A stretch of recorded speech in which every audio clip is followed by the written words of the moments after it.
എല്ലാവർക്കും ഉപ്പാസ് കിച്ചൻ്റെ വലിയ പെരുന്നാൾ ആശംസകൾ.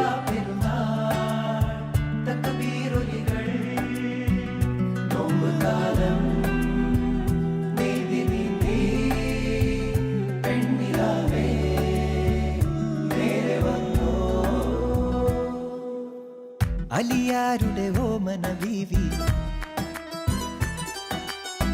നബി തങ്ങളുടെ ഫാത്തിമ ബീവി. അലിയാരുടെ ഓമന ബീവി, നബി തങ്ങളുടെ ഫാത്തിമ ബീവി. അൻപെഴും മെക്കയില്ലാവ് കണ്ട് തക്ബീർ വിളിക്കാനായി മണലോട് മണൽക്കാട്ടിൽ അത്തറിൻ കാറ്റു വന്നു. അലിയാരുടെ ഓമന ബീവി, നബി തങ്ങളുടെ ഫാത്തിമ ബീവി.